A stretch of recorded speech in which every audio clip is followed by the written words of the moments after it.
Je suis très heureux d'être ici à Wonderbox, une entreprise qui vend littéralement du rêve, et je suis avec les deux co-créateurs qui vont très gentiment répondre à mes questions sur l'entrepreneuriat. Ils vont me dévoiler les clés de leur réussite depuis leur début, depuis la création de leur entreprise en 2004 jusqu'à aujourd'hui, car ils ont des résultats assez impressionnants avec un chiffre d'affaires de 150 millions d'euros en 2013, avec 250 employés. Et du coup, si vous êtes jeune entrepreneur ou que vous voulez vous lancer dans l'entrepreneuriat, vous allez adorer cette interview. Bonjour James. Bonjour Justine. Donc voilà, est-ce que vous pourriez vous présenter rapidement, tour à tour, puis entreprise. Honneur aux dames. Alors, donc, je suis Bertine Burel. J'ai créé Wonderbox avec James il y a 9 ans. Et avant, j'ai fait Sciences Po et Dauphine, et j'ai travaillé en tant que commercial dans l'informatique et également dans la télé. Et donc, au bout de 4 ans d'expérience, j'ai monté Wonderbox. Ok. Voilà, moi je m'appelle James, j'ai 25 ans. T'as un secret pour la jeunesse aussi? Oui, aussi. C'est l'une des choses que vous verrez à la fin de l'interview. La source de jouvence. Et j'ai, en plus sérieusement, j'ai 43 ans et j'ai monté Wonderbox avec Bertille en 2004. D'accord. Avant ça, j'ai fait une école de commerce, qui est le SCP, c'est de Paris. Et puis ensuite, j'ai travaillé dans le conseil en stratégie parce que c'était un truc qui permettait de me former en gardant un scope assez large de vision sur le business. Et puis assez vite, je me suis rendu compte que j'aimais bien le business et puis j'ai voulu en faire moi-même. Donc j'ai commencé par rejoindre des entrepreneurs avec qui je participais à la création de boîtes, et puis ensuite je vais le faire par moi-même. Donc la première boîte d'envergure à laquelle j'ai participé, c'était Last Minute, où j'ai écrit à la filiale française. Et puis ensuite, de fil en aiguille, je suis arrivé à monter Wonderbox. D'accord. Est-ce que vous pouvez présenter rapidement Wonderbox La Wonderbox, on vend des produits, ou plutôt des services d'ailleurs, qui permettent aux gens de se reconnecter à eux-mêmes, à leur vraie nature, au travers d'expériences qu'ils ne font pas tous les jours, une expérience un peu unique. On a l'habitude de dire qu'on vend aux personnes les rêves qu'ils ont envie de faire mais qu'ils n'ont jamais le temps de faire, donc on leur permet de les réaliser. Et que ce soit un stage de pilotage ou dans une très belle voiture pour plutôt des hommes, mais il y a aussi des femmes qui aiment bien ça, ou des massages. Alors là, vous avez tout testé individuellement, c'est ça? On aimerait bien, mais c'est un job à plein temps. mais on essaie de tester beaucoup de choses. En tout cas, dans les univers, on a testé tous les univers. Et puis concrètement, pour que les gens nous reconnaissent, on vend des coffrets cadeaux. C'est là. C'est un peu grand vos coffrets cadeaux. Donc, à l'intérieur de ces boîtes, on vend réellement le service dont James venait de parler. Donc, on a des coffrets qui sont sur la thématique séjour, donc c'est des week-ends, des mini-spas, des restaurants et des expériences sportives, aventure. Voilà. D'accord, merci pour cette présentation. Et maintenant, j'aimerais bien vous poser des questions un peu sur votre parcours d'entrepreneur, mais vraiment du côté humain, et savoir... souvent, les gens pensent que les personnes qui réussissent, tout a été facile, tout est magnifique, etc. C'est vrai. Justement, j'aimerais vraiment savoir qu'est-ce qui a été difficile au début, pendant, et enfin, vos plus grandes difficultés. Et comment vous les avez surmontées. C'était facile. Rien n'était difficile. D'accord, c'est difficile. Check, c'est coché. Je pense que peut-être avant de commencer, la première chose la plus difficile, c'est de se jeter à l'eau et de prendre la décision de lâcher le confort qu'on a, la sécurité qu'on a, pour se lancer dans un projet. Et nous, on a été aidés parce qu'on avait quitté nos jobs avant de monter Wonderbox, puisqu'on est parti faire un tour du monde. Et c'est au retour de ce tour du monde, là on n'avait pas de job, et du coup on s'est dit qu'est-ce qu'on fait, Et c'est à ce moment-là qu'on a décidé de monter une boîte. Mais je pense que peut-être la plus grosse difficulté, c'est de franchir le pas et de se mettre à risque en se disant, voilà, je vais monter ma boîte et je lâche la sécurité du salariat. Ça demande un peu de courage. Ouais. C'était la même, énormément de courage. C'était la même difficulté pour toi? Oui, c'est toujours difficile de se dire je pars dans un terrain inconnu. D'accord. En fait, je n'ai pas de sécurité, je ne sais pas de quoi demain sera fait. Et on y va, puis on verra. D'accord. C'est vrai que ça demande du courage, et c'est vrai que c'est une des valeurs dont on parle plus beaucoup aujourd'hui, mais qui sont quand même très importantes. Et sur du coup les 9 ans d'existence de Wonderbox, 9 ans, c'est votre, du coup, la plus grosse difficulté en fait, ça a été le départ, le début? Non, c'est la première. C'est la première, d'accord. C'est quand même la plus grosse, parce que si on fait pas ça, on fait rien. Comme dit Richard Branson, et just do it, il ne faut pas réfléchir, parce que si on réfléchit trop, on finit par rien faire. D'accord. Après, peut-être sur un parcours, sur le chemin. Les débuts sont toujours difficiles, et je pense que, à ma connaissance, je ne connais pas d'entrepreneur qui n'ait pas vraiment galéré au début. Donc c'est normal de galérer. Par contre, c'est dur quand c'est votre quotidien pendant 2 ans et que, en fait, jour après jour, on rencontre des murs qu'on doit surmonter, etc. Donc ça, il y a une autre grosse difficulté, c'est la persévérance et continuer à croire en son projet.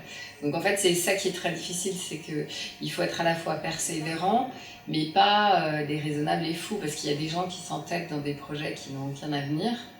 Et c'est le gros problème de l'entrepreneur, c'est savoir où est la persévérance et où commence la folie.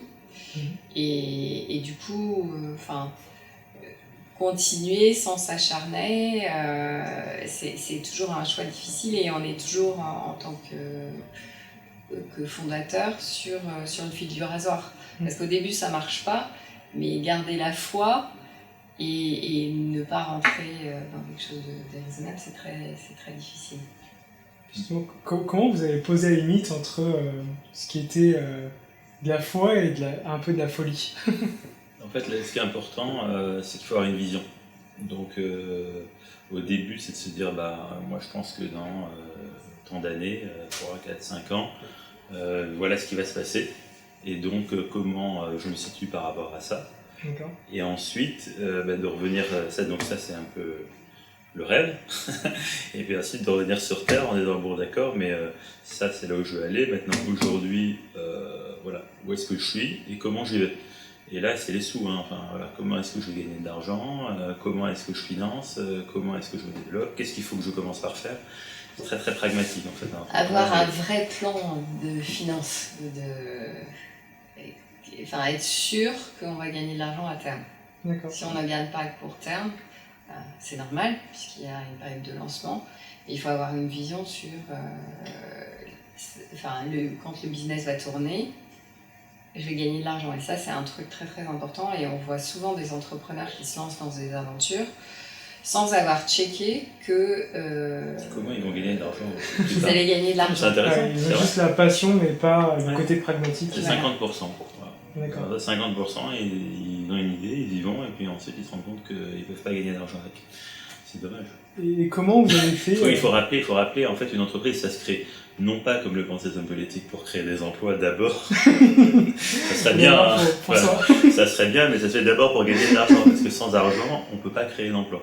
Mais c'est très intéressant, parce qu'on a même des amis, je prends des exemples très récents, parce qu'on est avec des amis vendredi soir, qui sont des amis qui ont fait une école de commerce, plutôt bien en vue, et en fait, même eux, croient qu'on peut embaucher des gens avant d'avoir gagné de l'argent. On leur dit, mais vous le trouvez où l'argent en fait? C'est intéressant. Ah ben on le lève, c'est de l'argent qu'on lève. Ah ouais, non, ça se passe pas exactement comme ça en fait, dans la vraie vie. Donc c'est vrai qu'il faut une boîte, on l'a créée pour gagner de l'argent, et si on gagne de l'argent, on a de la chance, on peut embaucher des gens, mais pas l'inverse. Voilà. Et il y a un conseil très important que je donnerais aux entrepreneurs, c'est de dépenser son argent avec extrême précaution et d'être le plus radin possible et le plus économe possible. C'est dans mon premier job, je travaillais chez un éditeur de logiciels et mon patron me disait j'ai des oursins dans les poches. Et donc en fait il n'arrivait pas à sortir l'argent. Enfin, il fallait au-dessus de l'argent. Voilà. Et c'est un excellent principe. Il faut être extrêmement économe parce que l'argent rentre difficilement et sort très facilement. Donc surtout, soyez le plus économe possible pour durer le plus longtemps possible. Et comment vous avez fait financièrement au début, parce que vous aviez quitté du coup vos 2 emplois respectifs, ensuite vous êtes parti en voyage de noces, si j'ai bien lu, pendant 6 mois, c'est ça, à peu près, faire le tour du monde, du coup ça a dû créer un certain gouffre financier. Après vous êtes lancé... non, on peut faire le tour du monde pour pas cher. Ouais. Maintenant, ce qui coûte le plus cher, c'est le billet d'avion, et un billet d'avion autour du monde, on les trouve pour 1500 €. À peu près, donc je dis pas que c'est rien, mais c'est quand même un petit peu d'économie. On peut y arriver. Je serais très intéressé dans une autre interview pour écouter tous les astuces pour voyager pas cher autour du monde, ça me plaît. Avec plaisir. Et du coup, au début, comment vous avez fait financièrement pendant les 2 premières années pour subvenir à vos besoins financièrement, mais pour vous deux quoi, et ensuite pour petit à petit lever des fonds? On mangeait des pâtes, ce qui n'est pas très cher. Donc du coup, c'est une source d'économie. Le principe de l'économie s'applique aussi sur le train de vie. Voilà. Et puis en fait, il y a un truc formidable en France qui est, à ma connaissance, la seule aide à l'entrepreneuriat en France, c'est le chômage. Donc en fait, on a été financé pendant 1 an et demi par le chômage. Mais c'est vrai qu'on n'a pas gagné d'argent pendant à peu près 2 ans, donc il y a eu et puis enfin là ça assure le quotidien, mais pas forcément l'investissement pour créer une structure. En fait, moi j'avais gagné un petit peu d'argent de mes jobs précédents, et c'est cet argent-là qu'on a investi dans le business. D'accord. Mais c'est vrai que quand on entreprend au début, c'est son temps qu'on investit principalement. C'est vrai qu'on a passé beaucoup de temps.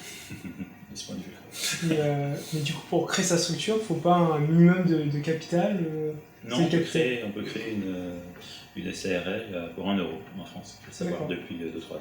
Ok, voilà. Du coup, Wonderbox, c'est une SARL pour 1 €. Ça a commencé, à l'origine, c'était 1 € ou 1500 €, je ne sais plus, enfin c'était 1500 €, mais il faut savoir que l'argent que vous investissez, le capital d'une entreprise, c'est le matériel aussi.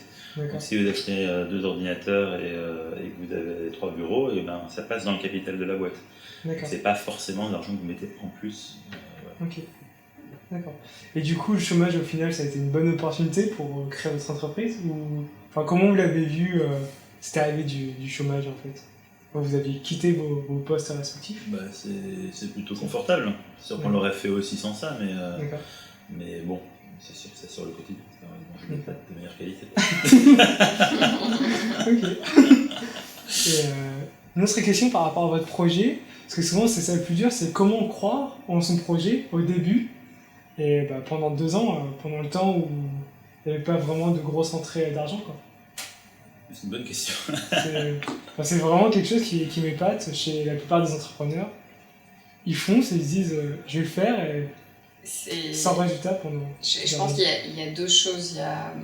La première chose, c'est avoir une vision et être sûr de sa vision. Et nous, notre vision, c'est que à l'époque, c'était que le loisir était un beau cadeau à offrir, et vraiment c'était directement issu de ce qu'on avait vécu pendant notre tour du monde, où on s'est vraiment dit les expériences comme ça, les descentes en rafting, un week-end passer dans une chambre d'hôte, etc. C'est ça qui fait le sel de la vie, et c'est le plus beau cadeau qu'on puisse offrir. En fait, on offre un moment inoubliable, un moment de vie, et enfin, on était intimement convaincus que c'était le plus beau cadeau à offrir, parce que c'est la vie. Donc on avait envie de partager ça, et on se disait, nous on le voit comme ça, je pense que beaucoup de gens le verront comme ça.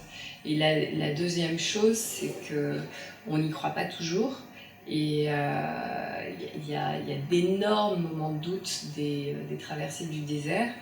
Et c'est là où le fait de s'associer est important, s'associer avec la bonne personne, où en fait, quand je m'effondrais, et ce qui arrivait souvent, James me relevait. Et quand lui était un peu abattu, je le relevais aussi. Mais un entrepreneur doit être quelqu'un d'optimiste. Parce que sans espoir et sans cette énergie, cette vision positive de ce qui se passe, c'est très difficile d'entreprendre et on s'effondre à la première embûche. Et c'est vrai que je suis hyper reconnaissante à James parce qu'il m'a relevé plein de fois où j'étais découragée et je ne l'aurais pas fait sans lui. Et concrètement, comment est-ce qu'on y croit d'un point de vue pratique la faisabilité en fait. Ouais, la faisabilité, souvent en fait les idées existent déjà. Voilà. Et nous, enfin l'une de nos passions c'est le voyage. Vous allez le comprendre au fur et à mesure de l'entretien. et du coup c'est vrai que en fait on voit beaucoup de choses. La France c'est pas un petit village gaulois, enfin si c'est un petit village gaulois et autour il y a plein d'autres villages, voilà, il y a plein d'autres choses et c'est vrai que le fait de voyager ça permet de voir d'autres choses, d'être confronté à d'autres idées et souvent les idées existent dans d'autres pays et viennent progressivement vont de certains pays dans d'autres pays et typiquement souvent il y a des pays qui ont des idées en avance. Souvent, c'est les États-Unis, où ils ont souvent des idées 4 à 5 ans en avance de l'Europe. Et du coup, le fait de savoir qu'une idée existe déjà quelque part et qu'elle fonctionne, c'est sûr que ça vous aide beaucoup à tenir, parce que vous dites, tiens, si c'est pas tout de suite, ce sera dans un an, etc. Donc le fait d'avoir vu quelque chose qui marche, c'est sûr que c'est une chose qui vous permet de tenir. Après, parfois, il y a des idées qui n'existent pas ailleurs. Et là, effectivement, ça demande plus de foi pour y arriver, voilà, et plus d'énergie. Mais en général, voilà, c'est rare. Quand c'est le cas, typiquement, prenons le cas de Facebook, par exemple, qui, effectivement, il a galéré pendant longtemps, ou Google, voilà des gens qui ont traversé le désert pendant longtemps avant que ça démarre, mais ils avaient une conviction. Et cette conviction, ils l'ont confrontée avec la réalité, c'est-à-dire que ça a pris du temps à mettre en place. Mais ils avaient une conviction très très forte et que ça allait de leur vision, que leur vision allait s'imposer. Et ensuite ils l'ont testé dès qu'ils ont pu avec la réalité. Et quand ils l'ont testé, ils ont vu que ça prenait très vite. Voilà, Google, quand il a ouvert Facebook, quand il a ouvert son site de social, enfin comment ça s'appelle, son trombinoscope, parce que c'est ça que ça veut dire Facebook. C'est moins sexy, mais son trombino, quand il l'a ouvert, il a vu que ça prenait. Voilà, et du coup, au fur et à mesure, ça a pris un petit peu, et puis il a ajusté, et puis en ajustant petit à petit, et il s'est rendu compte que ça peut devenir plus gros. Et voilà, et ça c'est le deuxième moteur, c'est que de voir que quand on teste son idée, il y a du répondant. Et il y a un truc que tu viens de dire qui est super important, c'est aussi d'adapter son idée. Parce que parfois on part sur une idée qui est une idée qui nous semble très raisonnable, et confrontée à la réalité du monde économique ou des comportements des consommateurs ou même de l'évolution du monde, il faut faire évoluer son idée.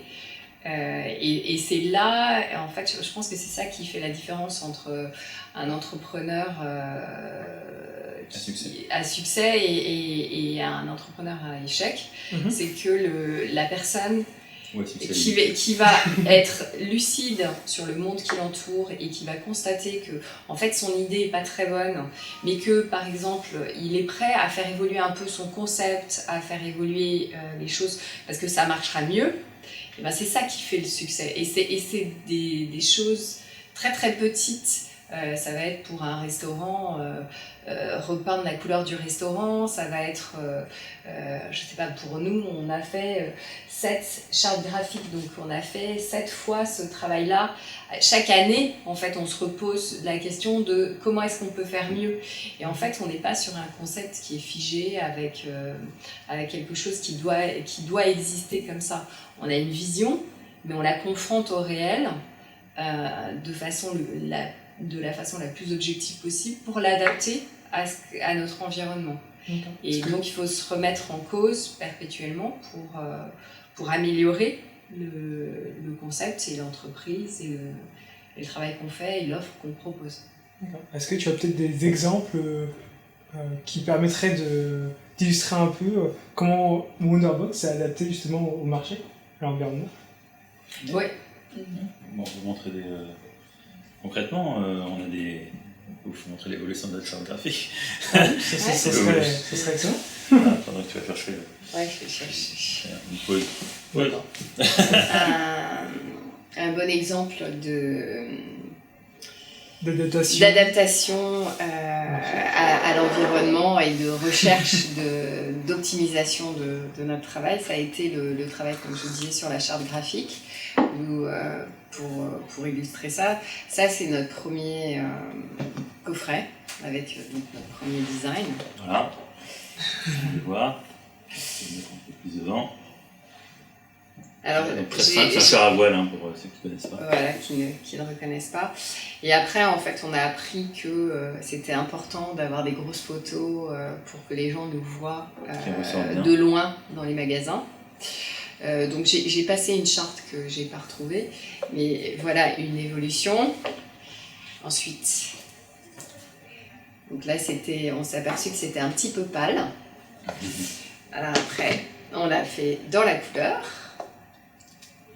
Et après, on est arrivé à quelque chose qui ressemble pas mal à ce qu'on fait aujourd'hui, avec du noir et une couleur qui dit la famille thématique. Et voilà notre charte graphique actuelle avec une ellipse qui est plus moderne. Et tout ça doit changer avec l'air du temps et les besoins des consommateurs et du marché. Donc voilà, sans cesse se remettre au travail et se remettre en cause pour s'améliorer. Génial, bravo. Voilà. D'accord. Et concrètement, non mais ce que dit Bertil, c'est hyper important. Moi j'appellerais ça le pivot. En fait, ça veut dire pivoter autour d'un axe pour adapter son entreprise à la demande. En fait, c'est vraiment ça. Il y a une offre qu'on pense qui est bien. En fait, il y a une demande de notre côté. Et puis, il faut que l'offre, elle trouve la demande. Alors, parfois, c'est comme un filon, en fait. Si vous cherchez de l'or, eh ben, vous allez chercher, vous n'allez rien trouver. Puis, vous trouvez quelques pépites, vous dites « Ah, tiens, d'accord ». Et puis après, on creuse dans une direction, mais c'est pas la bonne. On essaie une autre direction, on essaie une troisième direction. Et à un moment, on trouve le filon, et là, bingo. En fait, c'est ouf. C'est le puits de pétrole, quoi. Et du coup, là, on trouve son marché. Et là, ça explose. Voilà, c'est vraiment ça. Il faut vraiment ajuster le truc. Alors, parfois, c'est le concept. Parfois, c'est le produit qu'il faut adapter. Parfois, c'est le besoin. Donc, il faut bien comprendre le besoin des consommateurs pour adapter ces produits. Ça peut être des tout petits détails pour juste ajuster. Ça peut être le prix. Ça peut être plein de choses. Donc, il faut bien comprendre ça pour trouver son marché. Par exemple, il y a pas mal de boîtes qui se sont lancées sur une idée. Et puis à côté, ils avaient un petit truc marginal. Et puis en fait, le vrai marché, c'était le petit truc marginal. Et voilà, l'un des exemples, c'est que beaucoup de gens connaissent, c'est Hotmail. Voilà. Okay. Hotmail, au début, le gars est allé pitcher les investisseurs en leur disant « Bah voilà, moi j'ai une super idée, on va faire ça, machin bidule et tout. » Les mecs vont dire « Votre truc là, ça ne nous intéresse pas, machin. » Et puis au moment de se lever, il s'est levé et il a dit « Ah, au fait, c'est aussi une petite idée, ce serait de mettre des mails sur le web et tout. » Et là, il a dit « Ah, mais ça c'est vachement bien, ça nous intéresse. On va vous donner de l'argent pour ça. » Et ça a donné Hotmail, voilà. Si vous connaissez. Et je pense qu'il y a un truc qui est d'être extrêmement humble et de ne pas mettre d'orgueil dans ce qu'on fait. Parce que c'est le consommateur qui a raison. Donc c'est la personne qui va payer qui a raison. Et c'est jamais nous. Donc en fait, il faut l'écouter. On peut avoir une vision, mais par contre, cette vision, elle doit être confrontée à ce que nous dit le consommateur et que notre vision évolue avec les retours des consommateurs.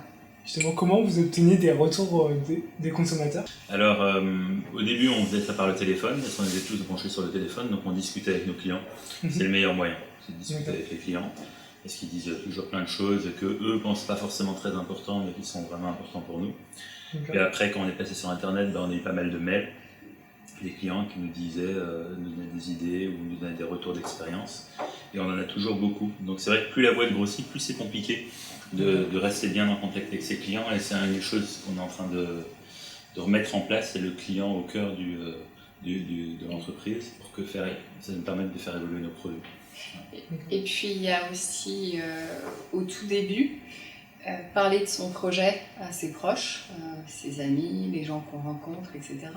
pour qu'ils nous donnent leur feedback. Donc c'est pas un échantillon représentatif, mais par contre c'est des gens, c'est des vrais consommateurs, etc. Et du coup, au début, souvent les entrepreneurs n'osent pas parler de leur projet parce qu'ils ont peur qu'on leur pique l'idée. Ce qu'il faut savoir, c'est qu'il y a très très peu de gens qui ont le courage de se lancer. Il y a plein de gens qui disent ah oui mais un jour machin et qui ont des idées géniales. Sauf que après quand il faut passer les 10 000 heures à travailler dessus, ils le font pas. Donc en fait il y a très peu de gens qui peuvent piquer une idée. Donc on a vraiment intérêt à en parler, à montrer les prototypes, etc. pour récolter des idées et s'améliorer. D'accord. Ok. Discuter. Idée reçue numéro 1, il faut parler de son projet. Enfin, contrairement à ce qu'on croit, il ne faut pas ne pas parler de son projet et le garder top secret, mais il faut parler de son projet le plus de monde possible. Parce qu'effectivement, qui serait prêt à... Enfin, tout le monde n'est pas prêt à mettre 10 000 heures dans... Non, mais on ne le voit pas comme ça, mais au fur et à mesure, en fait, il y a ceux qui ont les idées et il y a ceux qui les font. Voilà, donc l'idée, elle appartient toujours à ceux qui les font. Bizarrement. Et du coup, c'est l'idée reçue numéro 2, de croire qu'il faut avoir une super idée géniale pour monter un projet. Ça, c'est pas vrai, en fait, on n'a pas besoin d'avoir une idée géniale, il suffit juste d'observer un besoin client. Voilà. Et il ne faut pas avoir un nouveau besoin client, parce qu'ils sont souvent les mêmes, mais il faut voir des besoins clients qui sont différents de ceux qu'on voit d'habitude, ou comment aborder le problème sous un angle différent. Voilà. D'accord. Apporter une nouvelle solution. Exemple, les taxis. Voilà. Donc, tout le monde sait que quand vous avez besoin d'un taxi, on n'en trouve pas. Parce que quand il pleut, et que soit vous êtes au mauvais endroit et il n'y a pas de taxi, soit il pleut et tout le monde a pris les taxis et tout ça. Résultat, il n'y a pas assez de taxis à Paris, en tout cas. Et tout le monde le sait depuis longtemps. Au lieu d'attendre d'augmenter le nombre de taxis, etc., que le gouvernement allait juste faire, etc., il y a une boîte qui s'est dit on va mettre en relation toutes les autres voitures que les taxis sur une application qui s'appelle Uber. Et voilà, et ils ont fait un carton évidemment, et c'est en train de faire complètement changer la donne au niveau des taxis, de casser le monopole qu'avaient les taxis parisiens et de changer toute la donne. Voilà. D'accord. Voilà un exemple de quelque chose qui répond à un besoin. Et les meilleures idées sont celles où on a souvent, sont celles où on connaît le besoin soi-même parce qu'on l'a eu. La plupart des entrepreneurs, ils créent une boîte parce qu'ils ont été confrontés à un besoin et ils n'ont pas trouvé de solution. Et du coup, ils ont créé la solution pour répondre à leurs besoins. Voilà. Donc, vous savez, c'est votre cas d'ailleurs. Oui, c'est tout à fait. Ouais, d'ailleurs, c'est le cas de beaucoup d'entrepreneurs.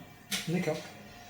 J'avais lu aussi dans une de vos interviews que à un moment où vous avez vraiment décollé, c'est le moment où vous avez eu des partenariats avec des entreprises de renom comme Michelin, les Gîtes de France, Elle, etc. Et comment déjà vous avez eu l'idée de les contacter et comment vous avez réussi à les contacter? Alors, en fait, je pense qu'on a réellement décollé à partir du moment où on a commencé à faire un peu de marketing. D'accord. Et en fait, on a décollé grâce à des mots-clés qu'on a achetés chez Google, sur Google. Et puis sinon, pour ces partenariats qu'on a fait avec des grosses marques, Au début, on s'est dit, on va faire ce qu'il y a de mieux pour Wonderbox, pour que ça se développe. Et du coup, on avait plein d'idées. Et on n'a pas essayé de trier les idées, on a essayé de faire tout. Et on a contacté tout le monde, on a frappé à toutes les portes. Et encore aujourd'hui, je me dis, c'est incroyable le nombre de personnes qu'on est allé voir pour leur vendre l'idée. Mais c'est fou. On a fait le tour de tout le marché du tourisme en France, en appelant le standard, en essayant de comprendre quelle était la bonne personne à rencontrer. On en a rencontré une, puis deux, puis trois, puis voilà. Et en fait, on a juste osé. C'est génial parce que souvent les gens, ils se prennent un nom ou deux noms et ensuite ils arrêtent, quoi. Ah ouais, alors que vous, apparemment, c'est... On ne peut pas s'arrêter au bout de deux noms, sinon on n'y va jamais. Hein. C'était des noms à l'infini, quoi. Ouais, des noms à l'infini, mais il suffit d'une personne qui vous dise oui. Hein. C'est ça. Parce que vous connaissez l'histoire l'histoire de Disney, en fait. Quand il a monté sa boîte, il voulait lancer des dessins animés, ce qui n'existait pas à l'époque, évidemment. Il était voir des banques pour se financer. Ça n'a pas beaucoup changé depuis.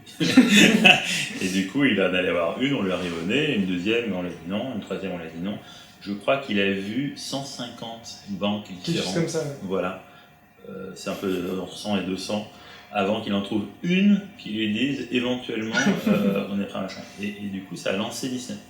Voilà, donc, voilà, si vous êtes entrepreneurs, apprêtez-vous à avoir 200 noms en masse. Et il suffit de trouver une personne qui vous dise oui, et c'est super important, que ce soit pour commercialiser vos produits, pour travailler avec vous ou pour vous donner de l'argent. Et qu'est-ce qui vous a permis de continuer à approcher des gens, même si vous aviez des noms après des noms après des noms? Et qu'est-ce qui vous a permis de vous dire tiens, j'aurai peut-être un oui Parce qu'on savait que si on disait oui, ça allait marcher. Ah d'accord. Oui. Du coup, on s'est dit si quelqu'un nous laisse vendre notre produit, on est sûr que ça va marcher, donc laissez-nous tester et puis vous verrez bien. Il faut qu'on en trouve un, et après on déroulera la pelote. Ah, donc on a cherché on a trouvé deux, puis deux, trois, et puis parmi les trois, il y en a un qui a marché, mieux que les autres, et puis on a dit regardez. D'accord. Ok. Et puis il y a aussi, à un moment, en fait, ça faisait 2 ans qu'on travaillait sur le projet. En fait, 2 ou 3 ans même, je ne sais pas plus, longtemps. Ça ne décollait pas. Et on allait avoir un bébé, etc. Enfin, on commençait à être un petit peu là de pas gagner d'argent. Et à un moment, on s'est dit, on travaille encore 6 mois sur le projet. On va tout faire, tout ce qu'on peut pour que ça marche. On va investir nos derniers sous, et littéralement, on a investi nos derniers sous justement en marketing. On a énormément travaillé, et on s'est dit, si au 1er janvier, on prendra une décision, et on arrêtera si ça ne marche pas. Soit on arrêtera tous les deux, soit il y en a un qui arrêtera et l'autre qui continuera parce qu'on voit que ça frémit, etc. Mais on s'était donné une échéance. Et du coup, on s'est dit, quitte à perdre, autant perdre avec panache et avoir tout essayé pour surtout ne pas avoir de regrets. Et du coup, on a tout misé. On a mis toutes nos économies, on a mis énormément d'énergie. Et en fait, coup de bol, en fait, ça a marché parce qu'on n'avait pas exactement mesuré l'effet de la saisonnalité de Noël pour nos produits qui sont des cadeaux. Et du coup, en toute fin d'année, franchement, en mi-novembre, on se disait on va arrêter. Et finalement, au 31 décembre, on s'est dit on continue tous les deux parce que ça a un potentiel. Wow. Voilà. Mais je pense que c'est bien aussi de se donner un délai. Ça permet de remettre de l'énergie dans le projet et d'être à fond. Il faut aller à fond pour pas regretter aussi. Je pense que c'est important pour gérer l'après aussi, d'être sûr que on a fait tout ce qu'on pouvait. Et parce qu'il y a peut-être des entrepreneurs qui commencent une entreprise un peu je trempe le pied, je regarde si c'est pas trop froid, et si c'est tiède, je continue, et ils sont un peu en ça, ou alors je continue à faire mon job le jour, et puis je travaille la nuit, quoi. Enfin bon. Ouais. Et ça, je pense que c'est très très dangereux parce que. On fait ni l'un ni l'autre très bien. On fait ni l'un ni l'autre et ça ne marche pas. Le fait de ne pas avoir le choix, nous c'est vrai que on était tous les deux, en plus il n'y avait pas de salaire qui rentrait, il y avait rien du tout. Du coup on n'a pas eu le choix. Et notre seul choix c'était ensuite de chercher un boulot, mais ça ne se trouve pas instantanément un boulot. Donc je pense que c'est bien de mettre des billes et de se mettre un peu en danger pour avoir l'énergie suffisante pour trouver la solution. D'accord. Et justement, pour rebondir un peu sur ce thème, d'après vous, quelles seraient les clés de votre succès en tant qu'entrepreneur ? Si vous aviez 1, 2, 3 clés à donner. Déjà, il faut être en bonne santé. C'est la première clé parce que ça demande tellement d'énergie que si vous n'êtes pas en bonne santé et que vous n'entretenez pas la forme, vous allez avoir un problème à un moment ou à un autre parce que comme ça demande beaucoup de travail, il faut bien faire attention de rester en forme. Okay. Oui, la gestion du stress est aussi c'est directement lié à la santé, mais c'est important de savoir gérer son stress et de le sortir. Enfin, nous on fait du sport pour évacuer le stress. Je pense que c'est clé. Ensuite, il y a un truc qui est très important, c'est l'association. Nous, on a une association qui fonctionne bien et il y a beaucoup de boîtes qui se plantent parce que les associés ne s'entendent pas. Je pense que ça, c'est très important. Et puis après, je pense que le troisième conseil, c'est d'être malin. Il faut être malin.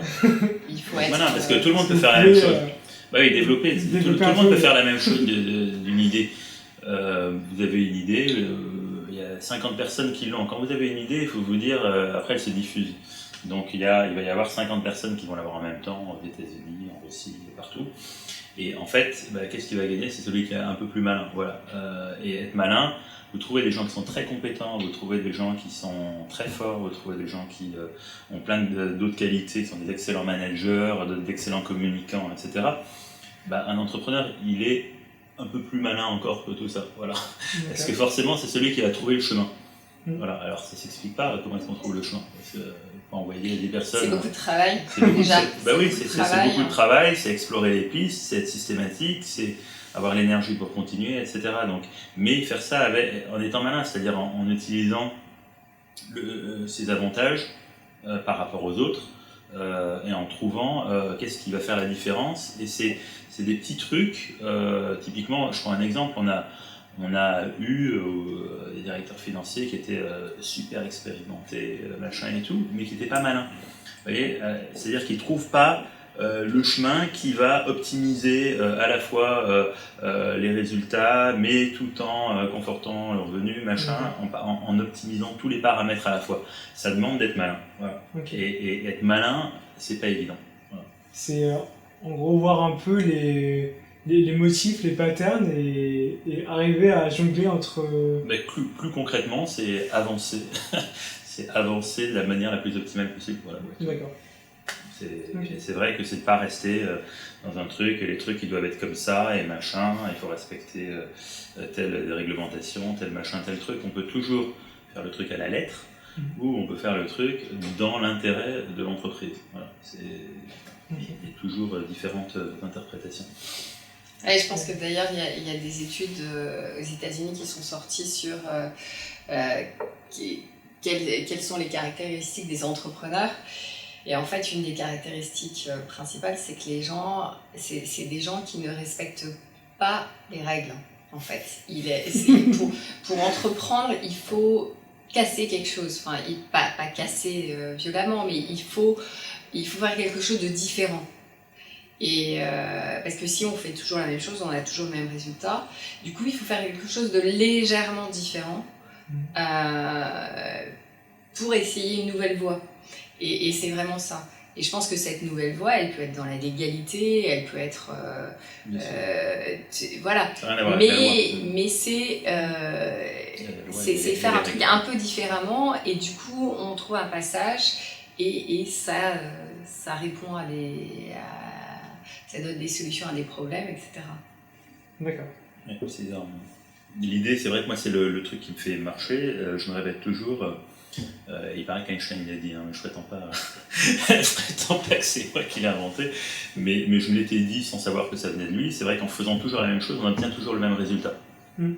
Logique. Donc c'est vrai qu'à un moment, logiquement, il faut faire quelque chose de différent pour obtenir un résultat différent. Donc si vous voulez faire quelque chose et avoir gagné plus d'argent que la moyenne des gens, ou si vous voulez avoir un job différent de la moyenne des gens, à un moment, si vous faites exactement la même chose que tout le monde, vous aurez le même résultat que tout le monde. Voilà, c'est dit basiquement. Sinon pas que je ne m'identifie pas à tout le monde, je ne suis pas du tout prétentieux ou orgueilleux, mais c'est juste pour dire, voilà, si on veut avoir un résultat différent, il faut faire quelque chose de différent. Voilà. Et ça, c'est super important, c'est la règle de base. Et c'est vrai que les entrepreneurs font les choses différemment. Ça, c'est une des qualités des entrepreneurs.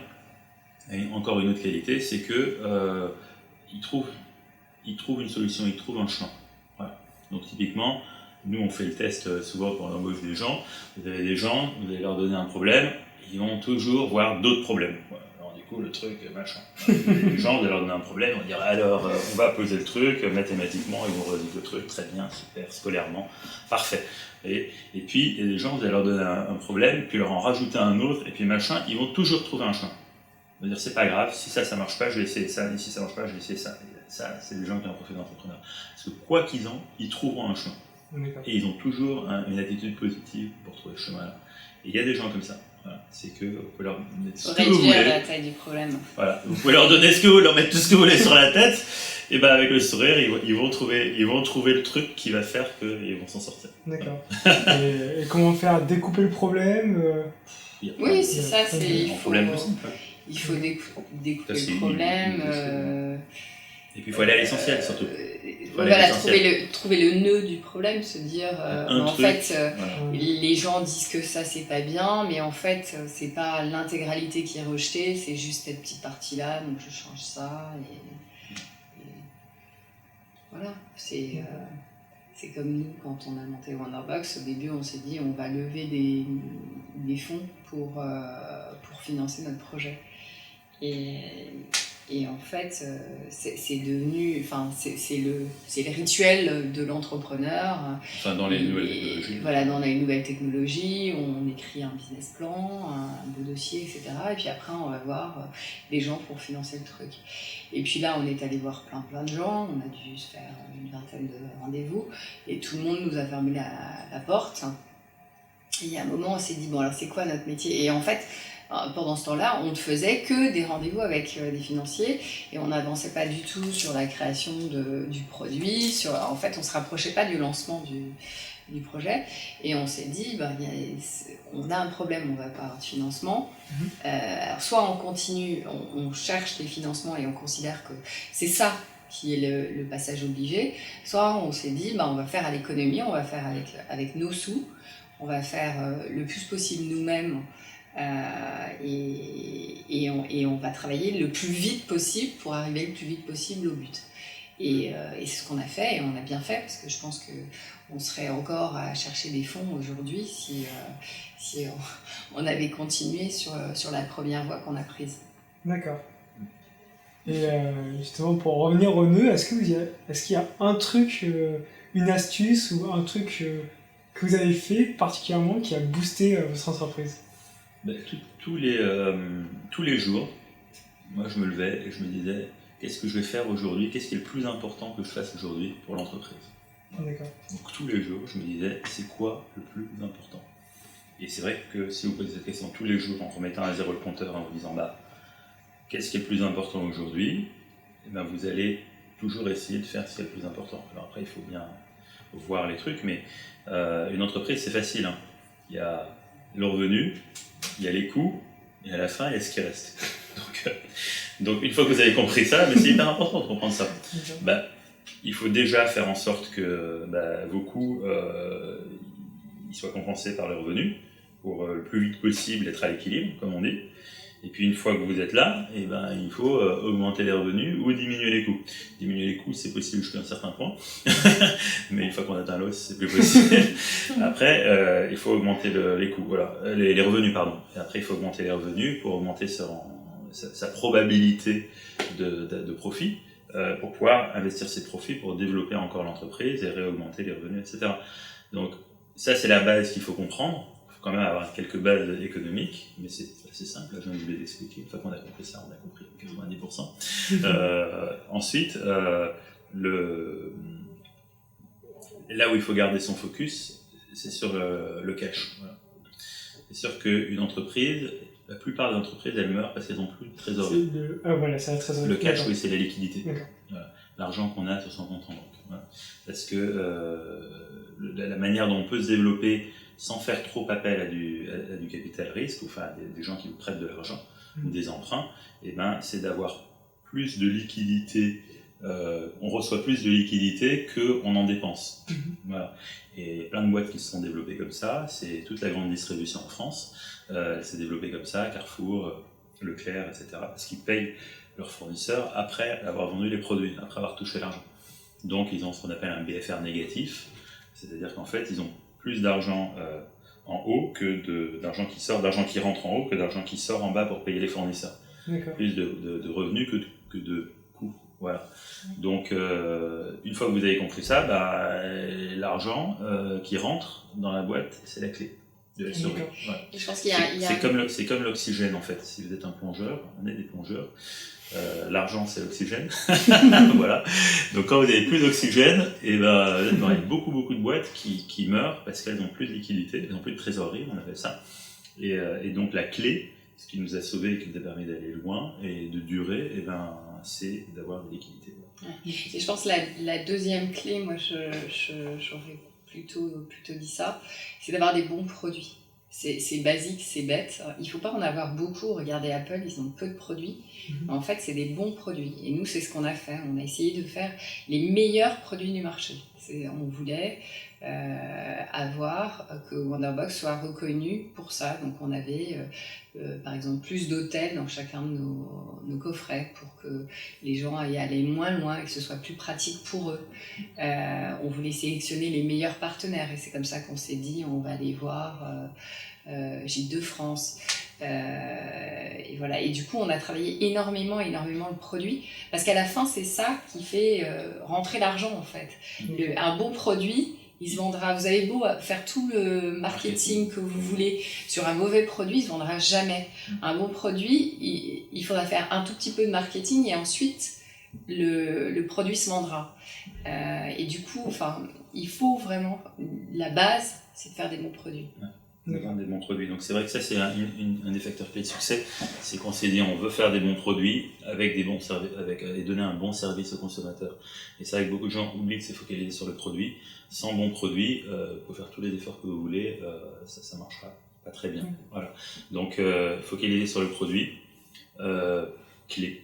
Voilà. C'est vrai que les boîtes qui se focalisent sur le produit ne peuvent pas avoir tort parce que elles vendent plus, elles vendent mieux, leurs clients deviennent fidèles. Et puis ça leur permet de se développer, c'est un cercle vertueux, vraiment. L'autre chose hyper importante, si j'avais encore un ou deux conseils à donner, c'est de se focaliser. Voilà. C'est que, en fait, beaucoup de boîtes meurent aussi parce qu'elles ne sont pas focalisées sur les bonnes choses, et elles ne sont pas focalisées sur leur métier, elles ne sont pas focalisées sur leurs produits, elles ne sont pas focalisées sur le fait que leurs clients achètent leurs produits et soient contents. Voilà. Elles font soit du marketing, soit de la communication, soit je sais pas quoi, mais autre chose que ça.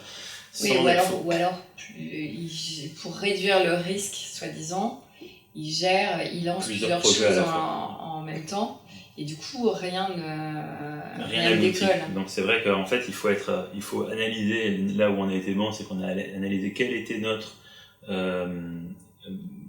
avantage concurrentiel. Voilà. On avait de l'expérience dans le métier du tourisme, plus que d'autres, et ça c'est un de nos avantages concurrentiels. Donc on se dit secteur, on peut être plus fort que d'autres qui veulent faire la même chose. Ensuite, le produit, on a voulu faire un meilleur produit que les autres, donc on s'est concentré sur le produit.